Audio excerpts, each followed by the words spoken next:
शिव जी ने बहुत तरह से अपनी सास को समझाया। तब वे शिव जी के चरण कमलों में सिर नवाकर घर गई।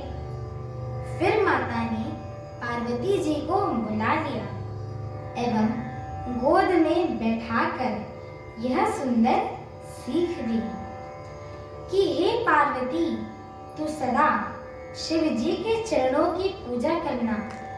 नारियों का यही धर्म है। उनके लिए पति ही देवता है और कोई देवता नहीं है। इस प्रकार की बातें कहते कहते उनके आंखों में आंसू भर आए एवं उन्होंने कन्या को छाती से चिपटा लिया। फिर बोली कि विधाता ने जगत में स्त्री जाति को क्यों पैदा किया? पराधीन को सपने में भी सुख नहीं मिलता। यूं कहती हुई माता प्रेम में अत्यंत विकल हो गई, परंतु उस समय जानकर दुख करने का अवसर न जानकर उन्होंने धीरज धरा। मैना बार बार मिलती है और पार्वती के चरणों को पकड़कर गिर पड़ती है। बड़ा ही प्रेम है, कुछ वर्णन नहीं किया जा सकता है। भवानी सब स्त्रियों से मिल भेंट करके फिर अपनी माता के हृदय से जा लिपटी। पार्वती जी माता से फिर मिलकर चली। सब किसी ने उन्हें योग्य आशीर्वाद दिए। पार्वती जी फिर कर माता की ओर देखती जाती है। तब सखियां उन्हें शिवजी के पास ले गईं।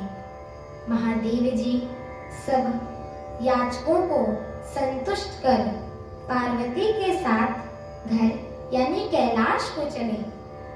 सब देवता प्रसन्न होकर फूलों की वर्षा करने लगे एवं आकाश में सुंदर नगाड़े बजने लगे। तब हिमवान अत्यंत प्रेम से शिवजी को पहुंचाने के लिए साथ में चले। वृषकेतु शिवजी ने बहुत तरह से उन्हें संतोष कराकर विदा किया। पर्वतराज हिमाचल तुरंत घर आए और उन्होंने सर्व पर्वतों और सरोवरों को बुलाया। हिमवान ने आदर, दान, विनय और बहुत सम्मान पूर्वक सबकी विदाई की। जब शिवजी कैलाश पर्वत पर पहुंचे तब सब देवता अपने अपने लोकों को चले गए। तुलसीदास जी कहते हैं कि पार्वती जी और शिव जी को जगत के माता पिता कहते हैं, इसीलिए मैं उनके श्रृंगार का वर्णन नहीं कर सकता हूँ। शिव पार्वती विविध प्रकार के भोग विलास करते हुए अपने गणों के सहित कैलाश पर रहने लगी। वे नित्य नए विहार करते थे। इस प्रकार बहुत ही समय बीत गया। तब 6 मुख वाले पुत्र स्वामी कार्तिक का जन्म हुआ, जिन्होंने बड़े होने पर युद्ध में तारकासुर को मारा।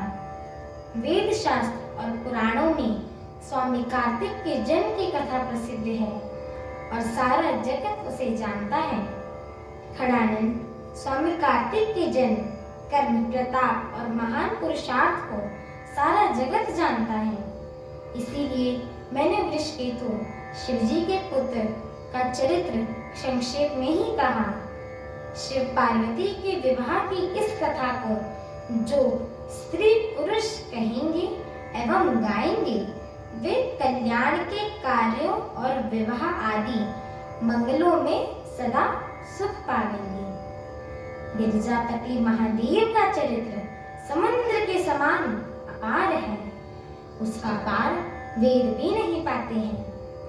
तब अत्यंत मंद बुद्धि और गंवार तुलसीदास उसका वर्णन कैसे कर सकता है? मेरी आगे की कथा सुनने के लिए मेरे चैनल को लाइक, शेयर, सब्सक्राइब एवं कमेंट अवश्य करें। बोलिए श्याम रामचंद्र की जय हो। माता जानकी की जय हो। पवन सुत हनुमान की जय हो। जय श्री राम।